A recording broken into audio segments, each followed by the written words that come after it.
Today we are doing a review, like the title says, of two comics we unboxed last time.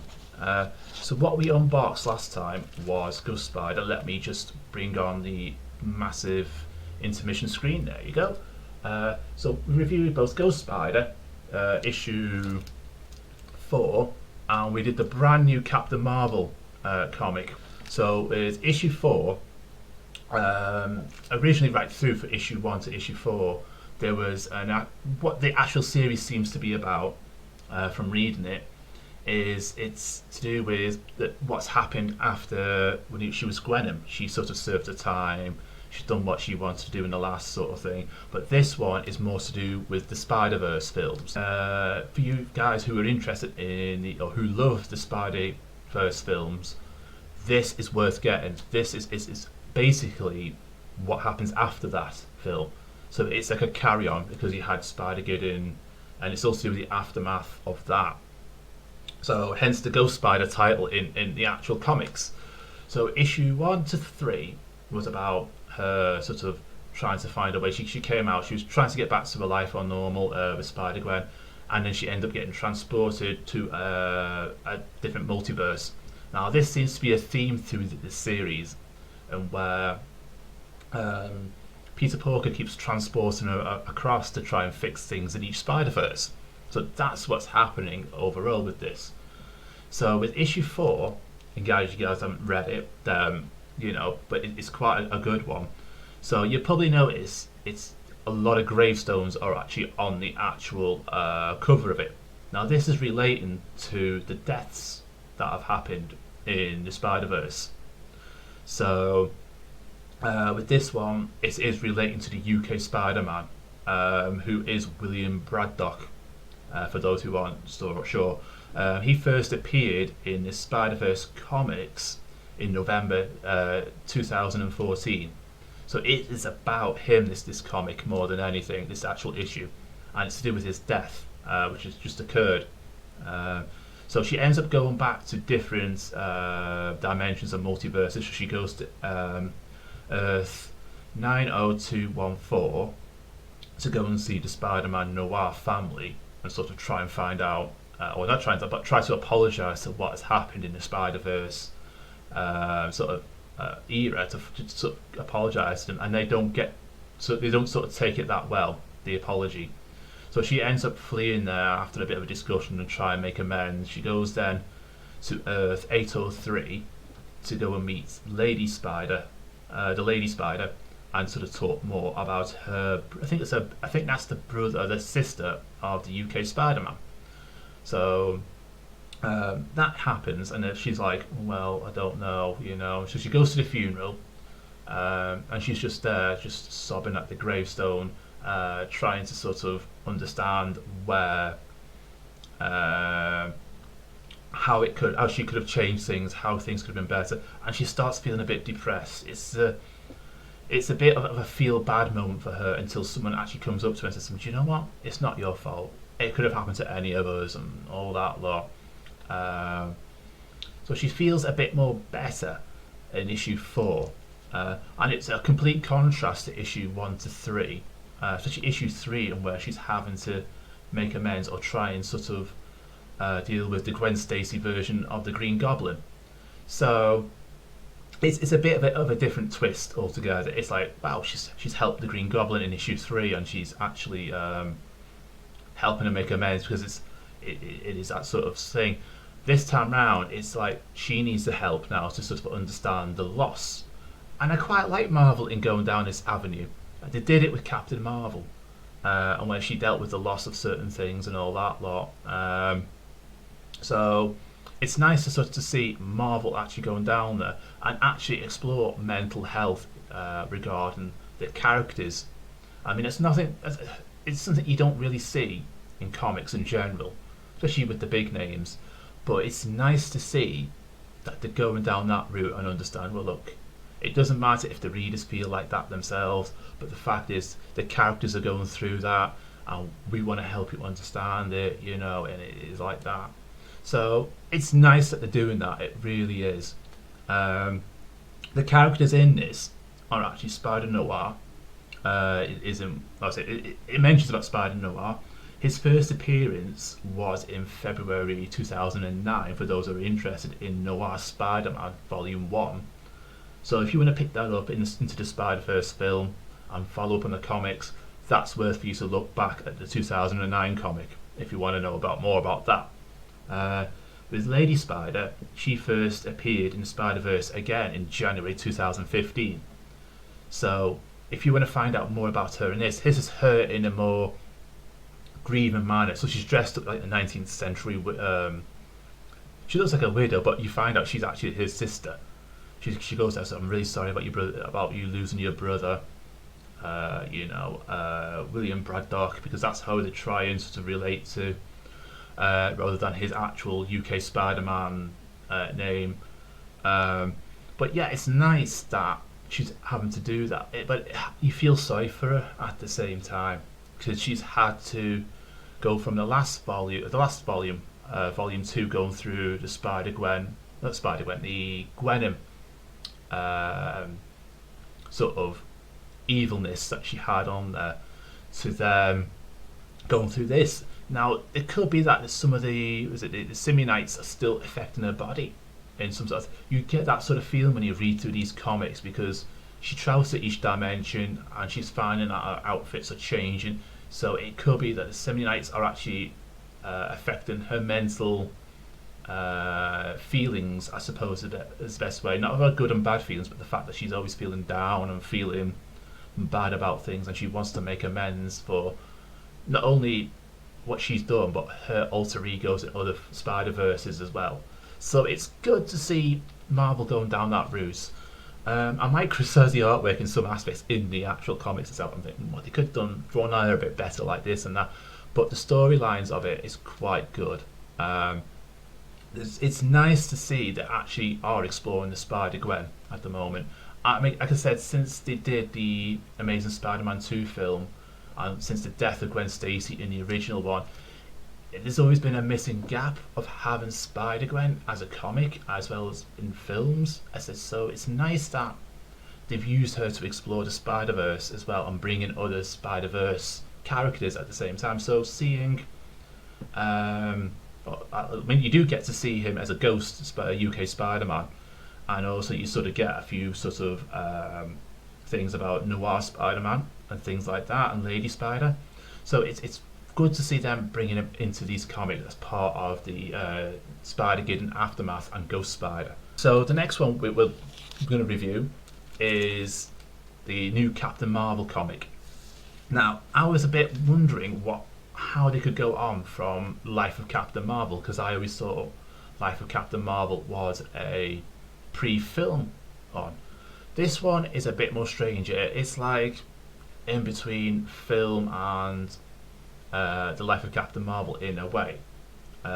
So what you do is, the first thing I've noticed with the cover was the different sides of Captain Marvel. So you're going from her military background to a Miss Marvel to the different sides of her actual alter ego as Captain Marvel. I think Life of Captain Marvel was more about Carol Danvers, so it was more to do with her and her family, which is great linked into the film. This one's about her and the Avengers. So the Avengers get involved in this comic series from the looks of it, and I think there's only going to be like 5 issues of this comic. I'm not sure, I'll have to keep reading up on it, but at the moment I can only spot 5 of them that are coming out.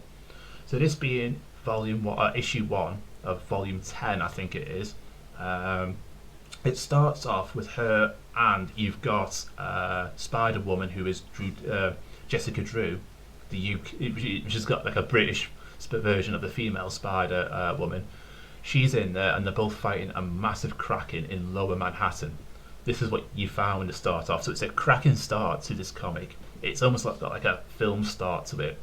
But that's a lot like a lot of Captain Marvel comics when you read them. They've got a cracking start to them, and then it goes into something else. So it's pretty good, the way they always start off these comics, and this is why I get hooked on them. It's like, oh, it's a cracking start, this, you know.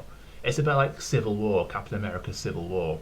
You get drawn in on the action, and then you want to find out about the backstory. You want to find out more about how the characters develop. I said, this is what it's about. So for you guys who are new to Captain Marvel and you're going to watch the film, this is starting off to be a good comic series at the moment. I mean, this is one of the best ones I've probably read so far of Captain Marvel, for a start of a comic sort of volume. But yeah, it starts off with her and Jessica Drew, Spider-Woman, fighting a massive Kraken.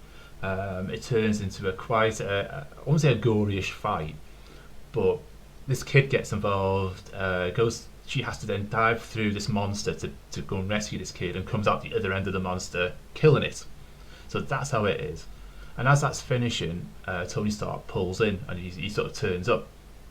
So they turn up. She gets herself sort of sorted, goes and has a little meeting with him in his office. They chat about things, and as they're about to finish, Hazmat, who is Jennifer, I can't pronounce her second name, Take a Deck, turns up. Now, she first appeared in 2010 in the Avengers Academy issue 1.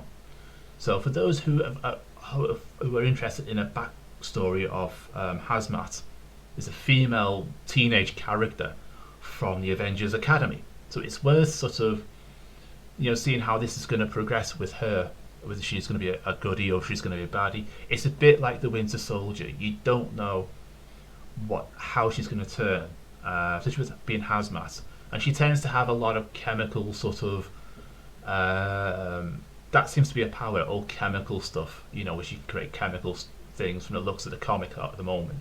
I haven't read into the Avengers Academy, so I wouldn't know her powers per se, but reading this, it's almost like that's what she is, that's what she does. So whilst he meets up with her, they have a chat with her. She walks around Stark buildings with them both. Then they bump into, which I find strange, Rhodey, who is War Machine. Now, as far as I last read, especially in the Civil War comics too, Rhodey died at the end of it.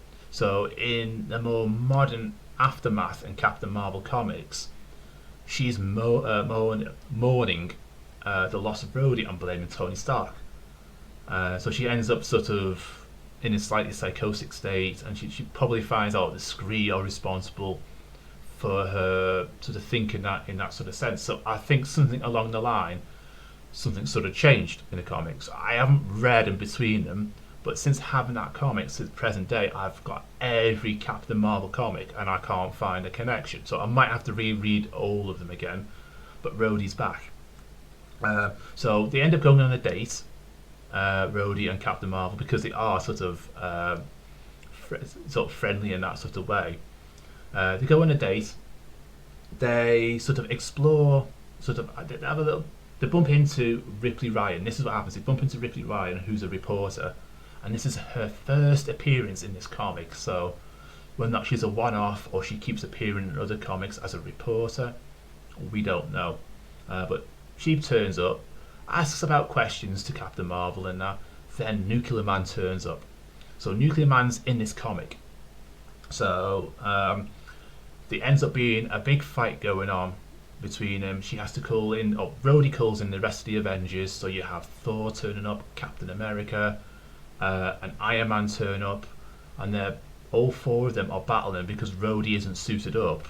So including with Captain Marvel, they're all them four are battling Nuclear Man. Now, Nuclear Man first appeared in 1974 in the Fantastic Four issue 151. So in October time, he appeared as a baddie. So he fought the sort of Fantastic Four and that, and he's probably appeared in several comics since then. But this is the first one where he's come out more modern. So in the end, they end up fighting. The Avengers start sort of getting a bit distracted by other things. Then Ripley Ryan gets kidnapped by a Nuclear Man and gets pulled through another dimension portal from the looks of it. So it's like a wormhole or something to take us somewhere else. We don't know yet until we read the next issue.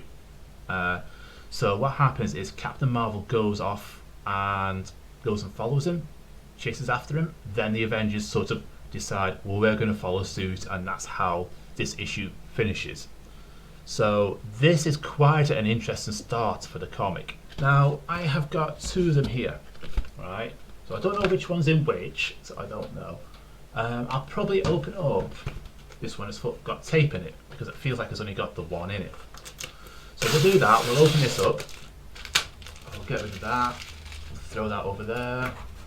And it's still a bit stuck. There we go. So which comic is in this? It's, oh wow, it's actually Captain Marvel. So let's look back there. So we've got the variant strain of Captain Marvel, issue 2. So this is going off what we've got here. So volume 1, volume 2. And like I said, that is an actual photo from the film. Now I saw that thinking, I've got to get that variant strain just for that. So after I ordered the other lot, so I ordered the Spider-Gwen and I ordered Captain Marvel. So it was issue 5 of Spider-Gwen and issue 2 of the irregular Captain Marvel. I spotted the variant one because I didn't think they were going to do one. So they brought that out, and that is wonderful to sort of see as a collector. And like I said, it's advertised on the film date as well, so it's worth looking at that. So movie variant cover, that's nice to sort of see. And I love the fact that they've got that from the last previous comic that we've just reviewed there. So that's brilliant. We'll put that up there. And we'll open this one next. So we'll do that. We'll get this out, and it's got the usual thingy. And here, I've not looked at the cover, so I'm showing you again straight away. It's the Green Goblin. Look at that. That is awesome, that cover of Spider-Gwen. That is the variant. So I'm trying to work out, because what I've just told you today is what happened at the end of issue 4. So how is this going to be? Because this is like issue 3, to be honest, but it's issue 5. So I'm like, variant strain. Oh, okay. So it's like related to what was happening. So we've got that. So we've got a variant here. This is the main one, which is Spider-Gwen, Go Spider. And I quite like that. I like the, like I said, I love the artwork to these. I think it's the fact, the way she's portrayed as well. You know, it's nice to sort of see that. So she's sort of, apparently at the end of issue 4, she goes back to her own dimension. So I think this is her own Earth, Gwen Stacy. So it's nice to sort of get them. I think this is where it's going to move from the Spider-Verse into her own dimension, and because the last one was more to do with her saying, well, let sleeping dogs lie, and take it in from there. So she's going to come back, and I think there might be some new plot lines, but we'll find out. I'll let you guys know come the next session. So yeah, we'll have that going on because it's nice to review these, and I like reviewing them, really do. You'll see behind me, I've got 2 boxes there, and I've got a box here.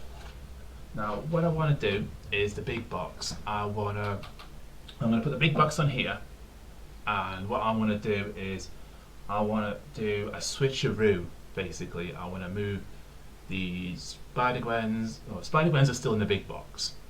This box here has Captain America and Captain Marvel. I want to move them into there, and the smaller comics that I've got less than 10 copies each, I want to move into here. So this big box will only have 3 comic series in it. This one will have the rest. So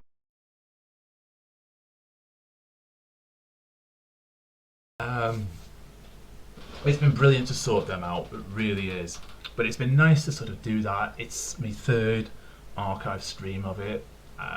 So I know you guys will be popping backwards and forwards to it. I'll be hoping to do this again on the end of March, because there's been a bit of overlapping since the last one. And I tried to do it midweek. So we'll look more at keeping it at the weekends, I think. So I know you guys like it, and you guys want to see more of it. So we'll look at doing that a bit more like that. I'll show you guys what we're going to get. I've got two sort of sets on comics on order, so you can relax on that. They're going to come soon this month, and they're going to be the basis of our next stream.